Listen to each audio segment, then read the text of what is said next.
Hello and नमस्कार दोस्तों, आप सभी का स्वागत है एक नए वीडियो में। प्यारे दोस्तों, यदि आपको किसी भी सब्जेक्ट का नोट्स या सजेशन चाहिए तो मुझे कमेंट करके बताओ। इस चैनल के माध्यम से आपको बिल्कुल निःशुल्क में दिए जाते हैं, जिसके एक भी रुपये नहीं लिए जाते। यदि आप भी चाहते हो परीक्षा में फुल मार्क्स प्राप्त करना तो आप हमारे साथ जुड़ जाओ। आप हमारे सभी वीडियो को बारीकी से देख लो। इससे बाहर एक भी प्रश्न आपके एग्जाम में नहीं बनने वाले। और प्यारे दोस्तों, आप सभी को एक बात पता होना चाहिए कि 70% प्रश्न जो आपके एग्जाम में रिपीटेड ही पूछे जाते हैं। इससे बाहर एक भी प्रश्न आपको देखने को नहीं मिलते। आइए वीडियो को प्रारंभ करते हैं। और चैनल पर नए हो तो सब्सक्राइब अवश्य कर लेना, ताकि आपको हमेशा अपडेट रखा जाए। बीए पार्ट 1 यानी कि बीए फर्स्ट ईयर वाले बच्चे आज हम लोग पढ़ने जा रहे हैं मनोविज्ञान। बोले तो साइकोलॉजी में पहला चैप्टर हमारा विषय प्रवेश, यानी कि पहला चैप्टर है हमारा विषय प्रवेश। विषय प्रवेश का ऑलरेडी 2 वीडियो हो चुका है, ये वीडियो नंबर 3 है। यदि आप हमारे सभी वीडियो को कर लेते हो तो आपके एग्जाम में इससे बाहर एक भी प्रश्न नहीं बनने ये वाले हैं। ये हमारा 100% दावा है। तो हमारे सभी वीडियो को आप देख लो और साइकोलॉजी जैसे सब्जेक्ट में आप 100% टॉप कर जाओगे, ये हमारा गारंटी है। यदि आप भी टॉप होना चाहते हो तो हमारे सभी वीडियो को अवश्य देखो, ठीक है।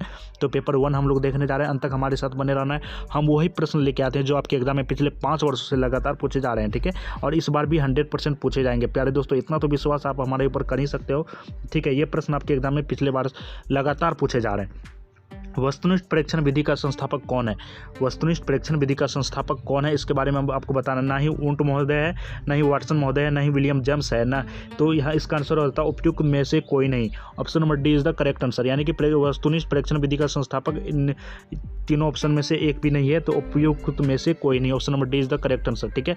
इसके बाद प्यारे दोस्तों, हम लोग प्रत्येक प्रश्न और उत्तर को काफ़ी गहराई समझेंगे सब्जेक्टिव क्वेश्चन में, ठीक है। ये ऑब्जेक्टिव क्वेश्चन है, इसलिए हम लोग क्या करते हैं, यहाँ पर सभी क्वेश्चन आंसर को कवर करते जा रहे हैं। प्रयोग विधि का मौलिक गुण क्या है? प्रयोग विधि का मौलिक गुण क्या है, इसके बारे में आपको बताना होता है। तो प्रयोग विधि का मौलिक गुण जो है वो नियंत्रण है।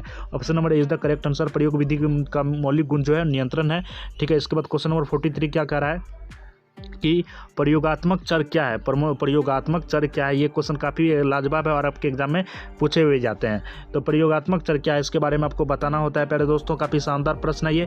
जिसका प्रभाव प्रयोज्य के अनुभव या व्यवहार पर देखना प्रयोगकर्ता का लक्ष्य हो, उसे ही हम लोग प्रयोगात्मक चर कहते हैं, ठीक है। आप सभी को कॉपी कलम में नहीं लिखना है, अंत तक हमारे साथ देखते रहना वीडियो को, आपको याद हो जाएगा क्लासरूम में ही, ठीक है। ज़्यादा आपको परेशान होने की जरूरत नहीं। किस विधि के बल पर मनोविज्ञान को एक अपूर्व यानी कि विज्ञान माना गया है? किस विधि के बल पर मनोविज्ञान एक अपूर्व विज्ञान माना गया है? तो अंतर्निरीक्षण विधि के बल पर मनोविज्ञान एक अपूर्व विज्ञान बन गया है, ठीक है। Option number is the correct answer है हमारा। प्यारा दोस्तों, नेक्स्ट प्रश्न हमारा देख सकते हैं यहाँ पर आप सभी। किस विधि का कार्य क्षेत्र सबसे अधिक व्यापक होता है, सबसे अधिक शक्तिशाली, सबसे ज़्यादा उपयोगी होता है? किस विधि का कार्य क्षेत्र? तो अंतर्निरीक्षण विधि। तो option number is the correct answer. अंतर्निरीक्षण विधि का कार्य क्षेत्र सबसे अधिक व्यापक है, ठीक है। अंतर्निरीक्षण विधि का कार्य क्षेत्र सबसे अधिक व्यापक है। नेक्स्ट प्रश्न है हमारा 46। स्वतंत्र चर किसे कहते हैं? स्वतंत्र चर किसे कहते हैं? काफ़ी शानदार क्वेश्चन रहा ये, और ये आपके एग्जाम में कई बार पूछे भी जाते हैं। स्वतंत्र चर किसे कहते हैं? तो वह चर जिसका प्रभाव आश्रित चर पर पड़ने की संभावना हो और इसका ज्ञान जो प्रयोगकर्ता को हो, उसे ही हम लोग स्वतंत्र चर कहते हैं। तो option number B is the correct answer है हमारा। प्यारे दोस्तों, इसको हम सब्जेक्टिव प्रश्न में काफ़ी अच्छे ढंग से पढ़ेंगे, ठीक है। ये ऑब्जेक्टिव है, इसलिए यहाँ पर आप सभी को क्वेश्चन आंसर करते जाना। तो 47 में कहा जा रहा है व्यक्ति अध्ययन विधि का सबसे बड़ी उपयोगिता देखी जाती है। व्यक्ति अध्ययन यानी कि हम किसी व्यक्ति के अध्ययन विधि को सबसे बड़ी उपयोगिता कहाँ पर देखी जाती है, इसके बारे में आपको बताना होता है, ठीक है।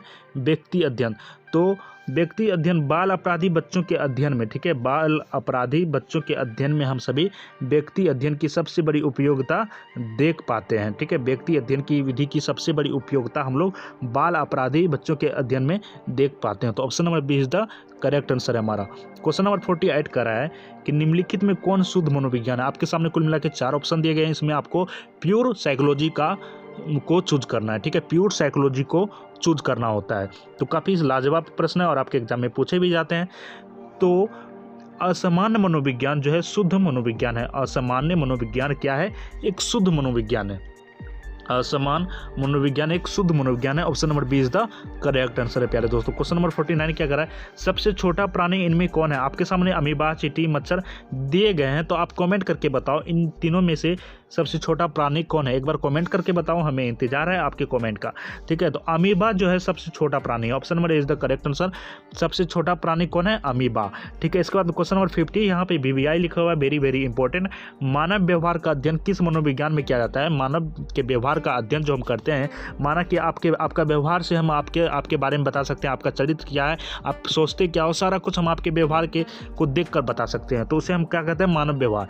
मानव व्यवहार के अध्ययन मनोविज्ञान के यानी कि मनोविज्ञान के किस क्षेत्र में हम लोग पढ़ सकते हैं? तो प्यारे दोस्तों, काफ़ी शानदार सेशन है आज का।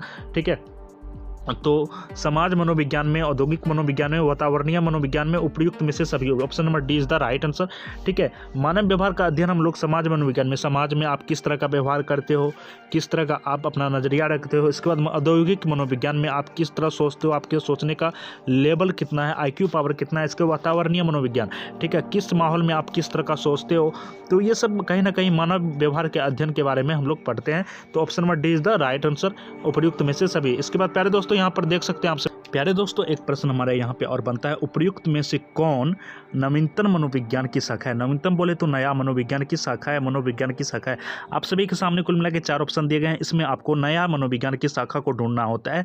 तो यौगिक मनोविज्ञान जो है, ये यौगिक मनोविज्ञान एक नया मनोविज्ञान है, नवीनतम मनोविज्ञान की शाखा है। कौन?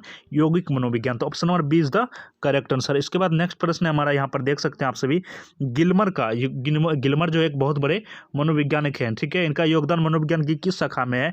गिलमर का योगदान मनोविज्ञान की किस शाखा में, इसके बारे में आपको बताना होता है दोस्तों। तो नैदानिक मनोविज्ञान में, ठीक है, नैदानिक मनोविज्ञान में गिलमर का सबसे बड़ा योगदान रहा है। ठीक है, गिलमर महोदय का सबसे बड़ा योगदान जो है मनोविज्ञान के नैदानिक मनोविज्ञान की शाखा में रहा है। ठीक है, इसके बाद क्वेश्चन नंबर 53 क्या कहता है, यहाँ पर आप सभी देख सकते हो। 53 में कहा गया है, निम्नलिखित कथनों में से कौन सा एक कथन सही है? आपके सामने कुल मिला के 4 ऑप्शन दिए गए हैं। ठीक है, कथन दिए गए हैं, इनमें आपको 4 में से एक सही को देखना होता है। तो इसी तरह आपको एग्जाम में जज करना होता है। तो मनोविज्ञान एक समर्थक विज्ञान है, क्या आप सहमत हो? मनोविज्ञान एक समर्थक विज्ञान है, क्या आप सहमत हो? मनोविज्ञान एक आदर्शमूलक विज्ञान है, क्या आप सहमत हो? मनोविज्ञान एक समर्थक तथा आदर्शमूलक दोनों तरह का विज्ञान है, क्या आप समर्थक, यानी कि आपके सामने क्या ये ऑप्शन सही है या उपयुक्त में से कोई नहीं? तो प्यारे दोस्तों, मनोविज्ञान एक समर्थक विज्ञान है, option number A is the correct answer है हमारा। परंतु मनोविज्ञान एक आदर्शमूलक विज्ञान नहीं है, नहीं, मनोविज्ञान एक समर्थक तथा आदर्शमूलक दोनों तरह का विज्ञान है।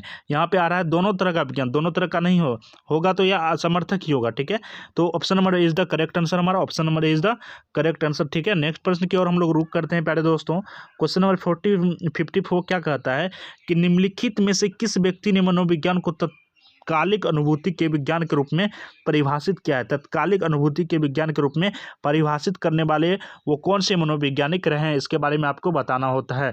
तो उंट महोदय, ठीक है, उंट महोदय ने मनोविज्ञान को तत्कालिक अनुभूति के विज्ञान के रूप में परिभाषित किया था। कौन? उंट महोदय। Option number C is the correct answer. इसके बाद क्वेश्चन नंबर 55 क्या कर रहा है देख लेते हैं। निम्नलिखित में से किसे मनोविज्ञान का उद्देश्य में शामिल नहीं किया जा सकता? निम्नलिखित में से किसे मनोविज्ञान के उद्देश्य में शामिल हम नहीं कर सकते हैं, इसके बारे में बताना होता है आपको। परिमापन को हम लोग, ठीक है, परिमापन, option number D is the correct answer. परिमापन को हम लोग मनोविज्ञान के उद्देश्य में शामिल नहीं कर सकते हैं, परिमापन को मनोविज्ञान के उद्देश्य में शामिल नहीं कर सकते हैं। तो option number D is the correct answer. इसके बाद प्यारे दोस्तों, यहाँ पर देख सकते हैं 56 में क्या दिया गया है। मनोविज्ञान को चेतन अनुभूति के विज्ञान के रूप में किसने परिभाषित किया है? मनोविज्ञान को चेतन अनुभूति के विज्ञान के रूप में किसने परिभाषित किया, इसके बारे में बताना होता है। तो टीचेनर महोदय, ठीक है, टीचेनर महोदय ने मनोविज्ञान को चेतन अनुभूति के विज्ञान के रूप में परिभाषित किया है। Option number C is the correct answer. इसके बाद नेक्स्ट प्रश्न हमारा, और यदि आपको इसका पीडीएफ चाहिए तो हमारे टेलीग्राम को ज्वाइन कर लो, वहाँ पे आपको पीडीएफ बिल्कुल निःशुल्क में देखने को मिलेगा। वहाँ पे और भी बहुत सारे स्टडी मटेरियल आपको निःशुल्क में दिए जाते हैं। और चैनल पर नए हो तो सब्सक्राइब कर लेना, ताकि आपको हमेशा की तरह बहुत सारे बेनिफिट मिलता रहे। इसके बाद प्यारे दोस्तों, यहाँ पे एक प्रश्न और बनता है, इसके बारे में मैंने पिछले वीडियो में बताया था, फिर भी बता दूं। मनोविज्ञान की प्रथम प्रयोगशाला कब कायम हुई थी? तो 1879 ईस्वी में कायम हुई थी। 1879 ईस्वी में कहाँ पे? लिपजिंग में कायम हुई थी 1879 ईस्वी में। ठीक है, इसके बाद नेक्स्ट प्रश्न हमारा 58 में, मनोविज्ञान को तत्कालिक अनुभव का अध्ययन के रूप में किसने परिभाषित किया? और तत्कालिक अनुभव का अध्ययन के रूप में किसने परिभाषित किया। तो प्यारे दोस्तों ये ऊंट महोदय option number C is the correct answer. ऊंट महोदय ने मनोविज्ञान को तत्कालिक अनुभव के अध्ययन के रूप में परिभाषित करने वाले थे। इसके बाद नेक्स्ट प्रश्न है हमारा, मनोविज्ञान की उपयुक्त विषय वस्तु क्या है? मनोविज्ञान की उपयुक्त विषय वस्तु क्या है? उपयुक्त विषय वस्तु क्या है, इसके बारे में आपको बताना होता है। तो अनुभूति एवं व्यवहार दोनों, ठीक है। मनोविज्ञान की उपयुक्त विषय वस्तु क्या है? तो अनुभूति एवं व्यवहार दोनों होता है। अनुभूति एवं व्यवहार दोनों होता है। क्वेश्चन नंबर 60 हमारा, देख लीजिए, वीडियो छोड़ के मत जाना। प्रयोगात्मक मनोविज्ञान का संस्थापक कौन है? प्रयोगात्मक मनोविज्ञान का संस्थापक कौन है? तो ऊंट महोदय है। ऊंट महोदय option number is the right answer.